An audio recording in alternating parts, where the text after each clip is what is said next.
Hello दोस्तों, कैसे हो आप। मैं आपका दोस्त हमसफर हमारे YouTube channel Hindi books club में आपका स्वागत करता हूँ। मैं आपके सामने rich dad poor dad audio books की सीरीज पेश करने जा रहा हूँ। आशा करता हूँ आपको जरूर पसंद आएगी। प्रस्तावना। इसकी बहुत जरूरत है। क्या स्कूल बच्चों को असली जिंदगी के लिए तैयार करता है? मेरे मम्मी डैडी कहते थे, मेहनत से पढ़ो और अच्छे नंबर लाओ, क्योंकि ऐसा करोगे तो एक अच्छी तनख्वाह वाली नौकरी मिल जाएगी। उनकी जीवन का लक्ष्य यही था कि मेरी बड़ी बहन और मेरी कॉलेज की शिक्षा पूरी हो जाए। उनका मानना था कि अगर कॉलेज की शिक्षा पूरी हो गई तो हम जिंदगी में ज्यादा कामयाब हो सकेंगे। जब मैंने 1976 में अपना डिप्लोमा हासिल किया, मैं फ्लोरिडा स्टेट यूनिवर्सिटी में अकाउंटिंग ऑनर के साथ ग्रेजुएट हुई और अपनी कक्षा में काफी ऊंचे स्थान पर रही। तो मेरे मम्मी डैडी का सपना पूरा हो गया था। यह उनकी जिंदगी की सबसे बड़ी उपलब्धि थी। मास्टर प्लान के हिसाब से मुझे एक बिग 8 अकाउंटिंग फर्म में नौकरी भी मिल गई। अब मुझे उम्मीद थी एक लंबे करियर और कम उम्र में रिटायरमेंट की। मेरे पति माइकल भी इसी रास्ते पर चल रहे थे। हम दोनों ही बहुत मेहनती परिवारों से आए थे जो बहुत अमीर नहीं थे। माइकल ने ऑनर्स के साथ ग्रेजुएशन किया था, एक बार नहीं बल्कि 2 बार, पहली बार इंजीनियर के रूप में और फिर लॉ स्कूल से। उन्हें जल्दी ही पेटेंट लॉ में विशेषज्ञता रखने वाली वॉशिंगटन डीसी की एक मानी हुई लॉ फर्म में नौकरी मिल गई। और इस तरह उनका भविष्य भी सुनहरा लग रहा था। उनके करियर का नक्शा साफ था और यह बात तय थी कि वह भी जल्दी रिटायर हो सकते थे। हालांकि हम दोनों ही अपने करियर में सफल रहे, परंतु हम जो सोचते थे हमारे साथ ठीक वैसा ही नहीं हुआ। हमने कई बार नौकरियां बदली, हालांकि हर बार नौकरी बदलने के कारण सही थे, परंतु हमारे लिए किसी ने भी पेंशन योजना में निवेश नहीं किया। हमारे रिटायरमेंट फंड हमारे खुद के लगाए पैसों से ही बढ़ रहे हैं। हमारी शादी बहुत सफल रही है और हमारे 3 बच्चे हैं। उनमें से 2 कॉलेज में हैं और तीसरा अभी हाई स्कूल में गया ही है। हमने अपने बच्चों को सबसे अच्छी शिक्षा दिलाने में बहुत सा पैसा लगाया। 1996 में एक दिन मेरा बेटा स्कूल से घर लौटा। स्कूल से उसका मोहभंग हो गया था। वह पढ़ाई से ऊब चुका था। मैं उन विषयों को पढ़ने में इतना ज्यादा समय क्यों बर्बाद करूं जो असल जिंदगी में मेरे कभी काम नहीं आएंगे। उसने विरोध किया। बिना सोचे विचारे ही मैंने जवाब दिया, क्योंकि अगर तुम्हारे अच्छे नंबर नहीं आए तो तुम कभी कॉलेज नहीं जा पाओगे। चाहे मैं कॉलेज जाऊं या न जाऊं, उसने जवाब दिया, मैं अमीर बनकर दिखाऊंगा। अगर तुम कॉलेज से ग्रेजुएट नहीं हुए तो तुम्हें कोई अच्छी नौकरी नहीं मिलेगी। मैंने एक माँ की तरह चिंतित और आतंकित होकर कहा, बिना अच्छी नौकरी के तुम किस तरह अमीर बनने के सपने देख सकते हो। मेरे बेटे ने मुस्कुराकर अपने सिर को बोरियत भरे अंदाज में हिलाया। हम यह चर्चा पहले भी कई बार कर चुके थे। उसने अपने सिर को झुकाया और अपनी आंखें घुमाने लगा। मेरी समझदारी भरी सलाह एक बार फिर उसके कानों से भीतर नहीं गई थी।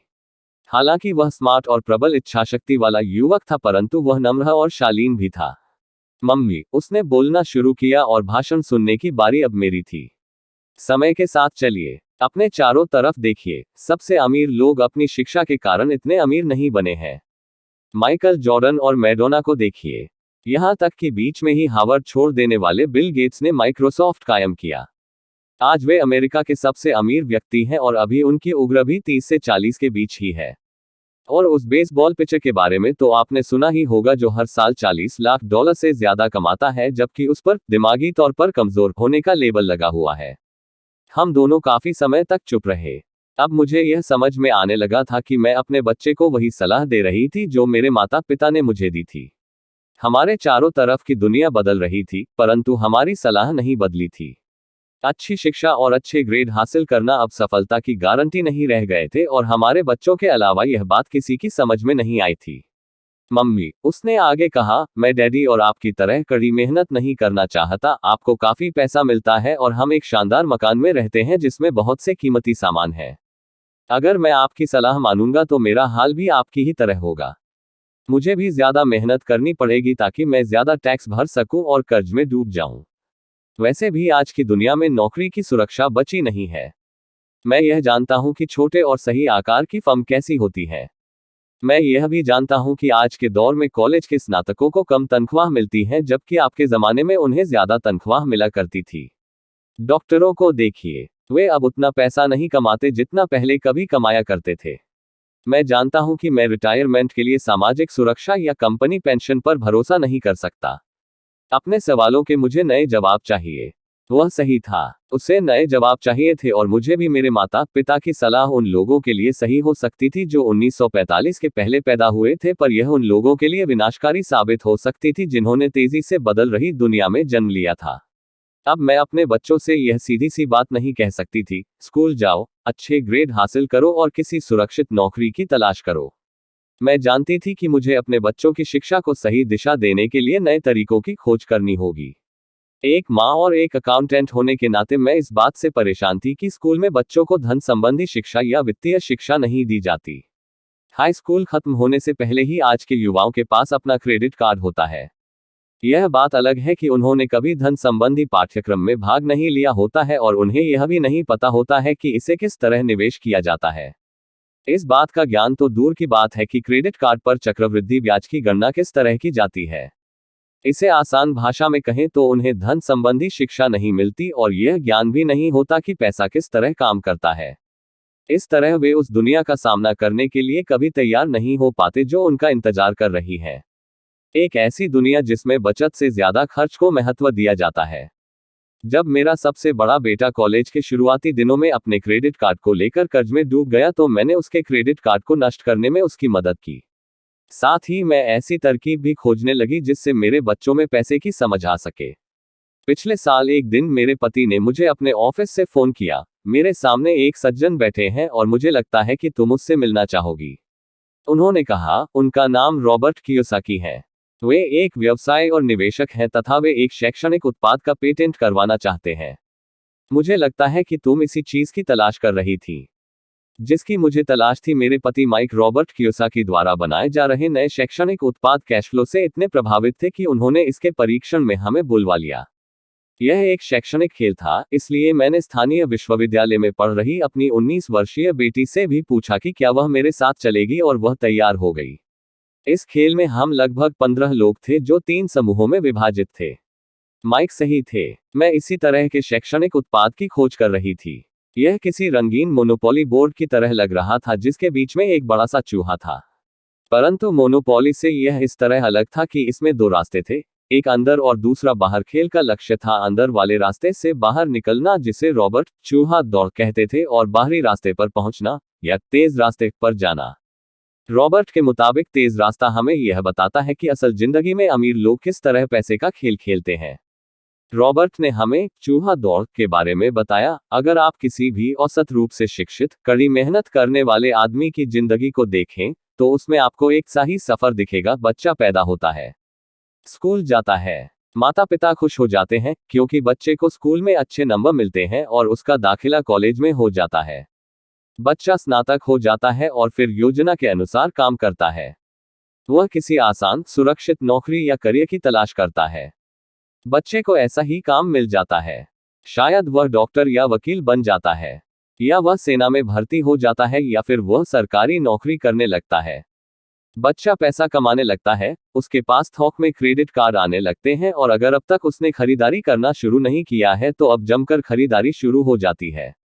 खर्च करने के लिए पैसे पास में होते हैं तो वह उन जगहों पर जाता है जहां उसकी उम्र के ज्यादातर नौजवान जाते हैं, लोगों से मिलते हैं, डेटिंग करते हैं और कभी कभार शादी भी कर लेते हैं। अब जिंदगी में मजा आ जाता है क्योंकि आजकल पुरुष और महिलाएं दोनों नौकरी करते हैं। 2 तनख्वाहें बहुत सुखद लगती हैं। पति पत्नी दोनों को लगता है कि उनकी जिंदगी सफल हो गई है। उन्हें अपना भविष्य सुनहरा नजर आता है। अब वे घर, कार, टेलीविजन खरीदने का फैसला करते हैं, छुट्टियां मनाने कहीं चले जाते हैं और फिर उनके बच्चे हो जाते हैं। बच्चों के साथ उनके खर्चे भी बढ़ जाते हैं। खुशहाल पति पत्नी सोचते हैं कि ज्यादा पैसा कमाने के लिए अब उन्हें ज्यादा मेहनत करनी चाहिए। उनका करियर अब उनके लिए पहले से ज्यादा मायने रखता है। वे अपने काम में ज्यादा मेहनत करने लगते हैं ताकि उन्हें प्रमोशन मिल जाए या उनकी तनख्वाह बढ़ जाए। तनख्वाह बढ़ती है पर उसके साथ ही दूसरा बच्चा पैदा हो जाता है। अब उन्हें एक बड़े घर की जरूरत महसूस होती है।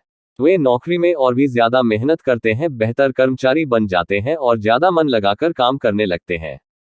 ज्यादा विशेषज्ञता हासिल करने के लिए वे एक बार फिर किसी स्कूल में जाते हैं ताकि वे ज्यादा पैसे कमा सकें। हो सकता है कि वे दूसरा काम भी खोज लें। उनकी आमदनी बढ़ जाती है, परंतु उस आमदनी पर उन्हें इनकम टैक्स भी चुकाना पड़ता है।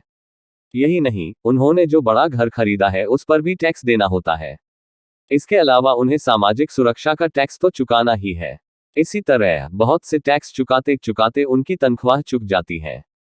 वे अपनी बढ़ी हुई तनख्वाह लेकर घर आते हैं और हैरान होते हैं कि इतना सारा पैसा आखिर कहाँ चला जाता है। भविष्य के लिए बचत के हिसाब से वे कुछ म्यूचुअल फंड भी खरीद लेते हैं और अपने क्रेडिट कार्ड से घर का किराना खरीदते हैं। उनके बच्चों की उम्र अब 5 या 6 साल हो जाती है। यह चिंता भी उन्हें सताने लगती है कि बच्चों के कॉलेज की शिक्षा के लिए भी बचत जरूरी है। इसके साथ ही उन्हें अपने रिटायरमेंट के लिए पैसा बचाने की चिंता भी सताने लगती है। 35 साल पहले पैदा हुए यह खुशहाल दंपति अब अपनी नौकरी के बाकी दिन चूहा दौड़ में फंसकर बिताते हैं। वे अपनी कंपनी के मालिकों के लिए काम करते हैं, सरकार को टैक्स चुकाने के लिए काम करते हैं और बैंक में अपनी गिरवी संपत्ति तथा क्रेडिट कार्ड के कर्ज को चुकाने के लिए काम करते हैं। फिर वे अपने बच्चों को यह सलाह देते हैं कि उन्हें मन लगाकर पढ़ना चाहिए, अच्छे नंबर लाने चाहिए और किसी सुरक्षित नौकरी की तलाश करनी चाहिए। वे पैसे के बारे में कुछ भी नहीं सीखते और इसीलिए वे जिंदगी भर कड़ी मेहनत करते रहते हैं। यह प्रक्रिया पीढ़ी दर पीढ़ी चलती रहती है। इसे चूहा दौड़ कहते हैं। चूहा दौड़ से निकलने का एक ही तरीका है और वही यह कि आप अकाउंट्स और इन्वेस्टमेंट दोनों क्षेत्रों में निपुण हो जाएं। दिक्कत यह है कि इन दोनों ही विषयों को बोरिंग और कठिन माना जाता है। मैं खुद एक सीपीए हूं और मैंने बिग 8 अकाउंटिंग फर्म के लिए काम किया है। मुझे यह देखकर ताज्जुब हुआ कि रॉबर्ट ने इन दोनों बोरिंग और कठिन विषयों को सीखना कितना रोचक, सरल और रोमांचक बना दिया था। सीखने की प्रक्रिया इतनी अच्छी तरह छुपा ली गई थी कि जब हम चूहा दौड़ से बाहर निकलने के लिए जी जान लगा रहे थे तो हमें यह ध्यान ही नहीं रहा कि हम कुछ सीख रहे थे। शुरू में तो हम एक नए शैक्षणिक खेल का परीक्षण कर रहे थे, परंतु जल्दी ही इस खेल में मुझे और मेरी बेटी को मजा आने लगा। खेल के दौरान हम दोनों ऐसे विषयों पर बात कर रहे थे जिनके बारे में हमने पहले कभी बातें नहीं की थी। एक लेखापाल होने के कारण इनकम स्टेटमेंट और बैलेंस शीट से जुड़ा खेल खेलने में मुझे कोई परेशानी नहीं हुई। मैंने खेल के नियम और इसकी बारीकियां समझाने में अपनी बेटी और दूसरे लोगों की मदद भी की। उस रोज मैं चूहा दौड़ से सबसे पहले बाहर निकली और केवल में ही बाहर निकल पाई।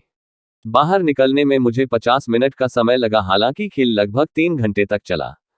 मेरी टेबल पर एक बैंकर बैठा था। इसके अलावा एक व्यवसाय था और एक कंप्यूटर प्रोग्रामर भी था।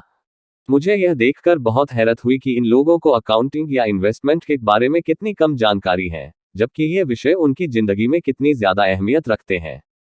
मेरे मन में यह सवाल भी उठ रहा था कि वे असल जिंदगी में अपने पैसे ठेले के कारोबार को कैसे संभालते होंगे। मैं यह समझ सकती थी कि मेरी 19 साल की बेटी क्यों नहीं समझ सकती, पर ये लोग तो उससे दुगनी उम्र के थे और उन्हें ये बातें समझ में आनी चाहिए थी। चूहा दौड़ से बाहर निकलने के बाद मैं 2 घंटे तक अपनी बेटी और इन शिक्षित अमीर वयस्कों को पांसा फेंकते और अपना बाजार फैलाते देखती रही। हालांकि मैं खुश थी कि वे लोग कुछ नया सीख रहे थे, लेकिन मैं इस बात से बहुत परेशान और विचलित भी थी कि वयस्क लोग सामान्य अकाउंटिंग और इन्वेस्टमेंट के मूलभूत बिंदुओं के बारे में कितना कम जानते थे।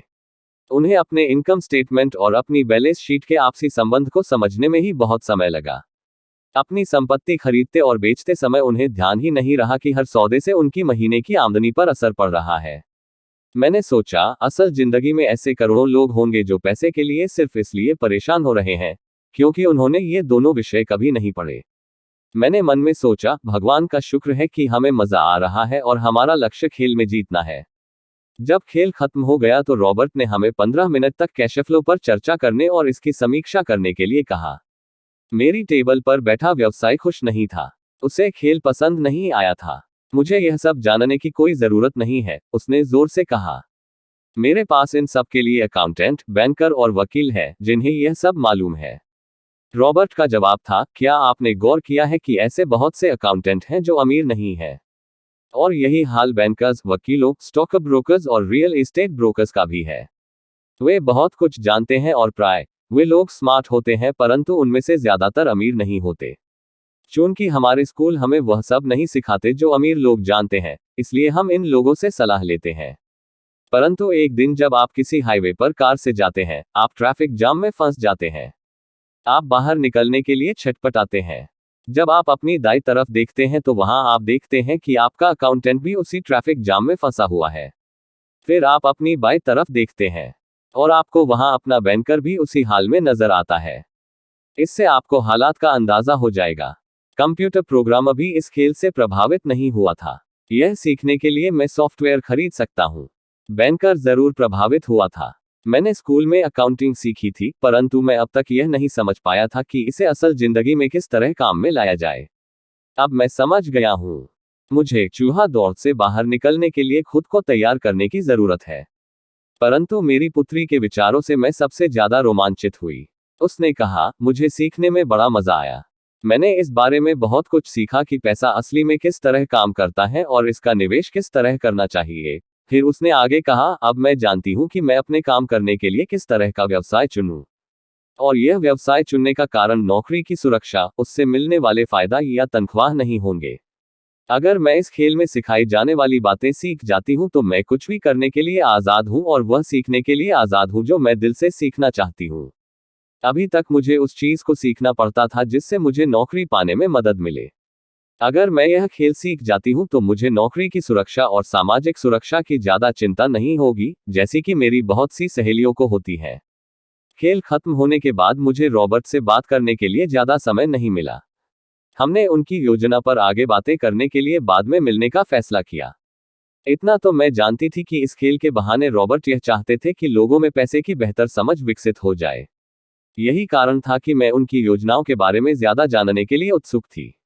मेरे पति और मैंने रॉबर्ट और उनकी पत्नी के साथ अगले हफ्ते फिर डिनर मीटिंग रख ली। हालांकि यह हमारा पहला सामाजिक मेल जोल था, फिर भी हमें ऐसा महसूस हो रहा था जैसे हम एक दूसरे को बरसों से जानते हों। हमने पाया कि हम में बहुत सी बातें एक जैसी हैं।